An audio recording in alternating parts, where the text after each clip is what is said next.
சின்னத்திரை பெரிய திரை நடிகர் திரு போஸ் வெங்கட்டுடன் சின்னத்திரை முக்கிய நிர்வாகி இவர்கிட்ட ட்ரீம் சென்னை பத்திரிகை ஆசிரியர் ஒரு சின்ன உரையாடல்.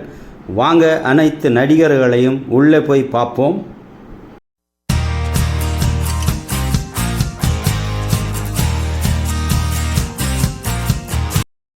சொத்தை கைக்கு வருது, ஏன் அப்படி பண்ணிட்டீங்க? அந்த சொத்தை வாங்காதீங்க. ஆனா பட் லேட்டரான் அது நம்ம கோவத்திலிருந்து விலகி கொஞ்சம் நேரம் டைம் கிடைச்சதை தான் தந்தது. அவங்க சொல்றதுதான் சரி.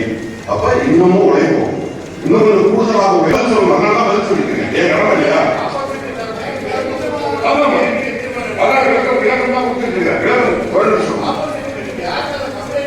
சரி, நான் ஒரு விஷயம் கேட்கிறேன். 245 பேர் வந்திருக்கீங்க. நான் விளக்கம் கேட்டு திரு ரவிவர்மா அவர்களுக்கு கடிதம் கொடுத்திருந்தோம். ஏன் விளக்கம் கொடுத்தோம்? தேதி கொடுத்திருந்தோம். நாங்கள் தேதி நேயர்களே, என்ன எல்லாரையும் பார்த்தீங்களா? எல்லாம் கவனம் உட்காந்துருக்குங்க. எல்லாம் எந்திரிச்சு ஏன் பேசிக்கிறாங்கன்னு பார்க்குறீங்களா? ஒன்றும் கிடையாதுங்க. அதாவது ஒரு வீடுன்னு இருந்தால் எல்லாம் சண்டை சச்சரவு நடக்க தான் செய்யும். நல்லது கெட்டது நடக்கும். ஸோ நல்லதாக இருக்கும்போது சந்தோஷமாக இருப்பாங்க. ஒரு மாதிரி ஷேடாக இருக்கும்போது வருத்தப்படுவாங்க. சில பேர் சவுண்டாக பேசுவாங்க. அது மாதிரி தான் சின்னத்திரை நடிகர் சங்கம்னு ஒரு குடும்பம். அவ்வளோதாங்க. குடும்பத்துக்குள்ளே சில விஷயங்கள் நடக்க தான் செய்யும். அது பேசி அவங்க தீர்த்துப்பாங்கன்னு வச்சுங்களேன். நானும் ஒரு சின்னத்திரை நடிகர் சங்க உறுப்பினர்ன்றதுனால நான் பொதுவாக எதுவுமே பேச முடியாது. ஓரளவுக்கு தான் நம்மளால் பேச முடியும். அப்படி இருக்கும்போது நம்ம சங்கத்தில் என்னென்ன செஞ்சுருக்காங்க அப்படின்றது சொல்கிறாங்க. கிட்டத்தட்ட 2022 புதிய நிர்வாகிகள் எடுத்திருக்காங்க. 31/5/2025 வரையில் இவங்க செய்த முக்கிய விஷயங்கள் வெளிப்படையாக சொல்லுவாங்க. அதாவது இப்போ நம்மளுடைய தமிழக அரசு 4 ஆண்டு காலம் 5 ஆண்டு காலம் இதில் என்னென்ன ஃபங்க்ஷன் பண்ணியிருக்கோம், என்னென்ன நல்ல விஷயங்கள் சங்கத்துக்காக செஞ்சுருக்கோம், கட்சிக்காக செஞ்சுருக்கோன்னு சொல்லுவாங்க இல்லையா? அதே மாதிரி தான் இந்த சின்னத்திரை நடிகர் சங்க நிர்வாகிகள் சொல்லியிருக்கிறாங்க.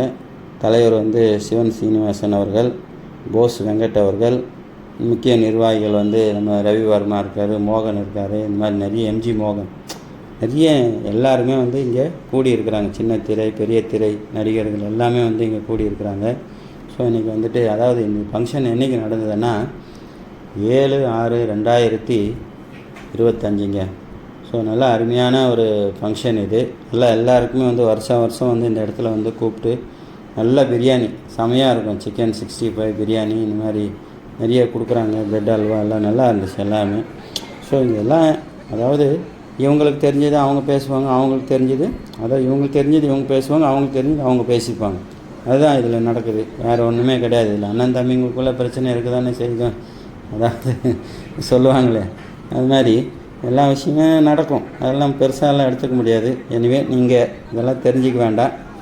நடிகர்கள் ரவிவர்மா இது மாதிரி நிறைய பெரிய பெரிய நடிகர்கள்லாம் இருக்கிறாங்க இந்த இடத்துல பாருங்கள். நானும் கூட சில படங்கள்லாம் நடிச்சிருக்கேன், சீரியல்லாம் நடிச்சிருக்கேன். ஸோ நானும் ஒரு நடிகர் தான். எனவே இந்த சங்கத்தில் நானும் ஒரு உறுப்பினராக இருக்கிறேன் நான்.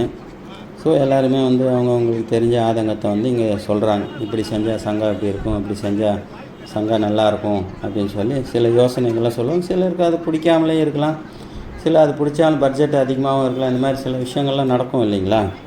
எனவே நான் பார்த்தவருக்கும் உங்களுக்கு போஸ் வெங்கட் அவர்கள் எல்லாருக்குமே சாப்பாடு நல்லா சாப்பிட்டீங்களான்ட்டு ஒரு இலையாக அவர் செக் பண்ணது நான் பார்த்தேன் நான். அது எனக்கு ரொம்ப பிடிச்சிருந்தது. அதே மாதிரி சில நிர்வாகிகள் இருக்காங்க. ரவிவர்மெல்லாம் இருக்கிறாங்க. நானும் ஒரு நிர்வாகி தான். என்னை அதே மாதிரி மோகன் என்னை எலெக்ஷனில் நிற்க வேணாம் அப்படின்னு சொன்னார். ஸோ இதெல்லாம் பேசி முடிவு பண்ணி சுமூகமாக முடிச்சுட்டு போகலாம் அப்படின்னு தான் நான் கேட்டுக்கிறேன். ஸோ எனிவே நண்பர்களே, பாருங்கள், எல்லா நடிகர்களையும் நான் ஒரே இடத்துல உங்களுக்கு காமிச்சிருக்கேன். எனிவே இது போன்ற வீடியோக்கள் உங்களுக்கு பிடிச்சிருந்தா சப்ஸ்கிரைப் பண்ணுங்கள், ஷேர் பண்ணுங்கள், லைக் பண்ணுங்கள். அதே மாதிரி என்னுடைய வீடியோவை எல்லாருமே பாருங்கள். பார்த்துட்டு எனக்கு ஒரு ஆதரவு கொடுங்க. ஓகேங்களா? இனிமேல் கொஞ்சம் கொஞ்சமாக நான் அரசியலில் நான் பேசலான்னு தான் இருக்கேன். இருந்தாலும் சில காலம் நான் எதுவுமே பேசலை, எதுவுமே வீடியோ போடலை. இருந்தாலும் போடணுன்னு ஒரு விருப்பமாக இருந்துச்சு. சரி, அதனால தான் நான் போட்டு விட்டேன். ஏன்னா ஷூட் பண்ணி வச்சுருக்கோன்னும் போது நம்ம போடாமல் இருக்க முடியாது. அதனால தான் நான் வந்து இன்றைக்கி அதை வந்து டப்பிங் பண்ணி உங்களுக்கு போட்டுட்ருக்கேன்.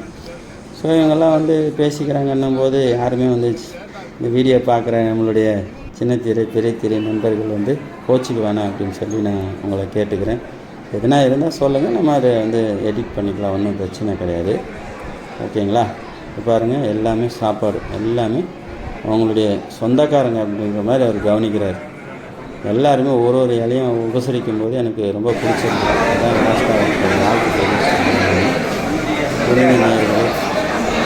பிடிச்சிருந்தா சப்ஸ்கிரைப் பண்ணுங்கள்.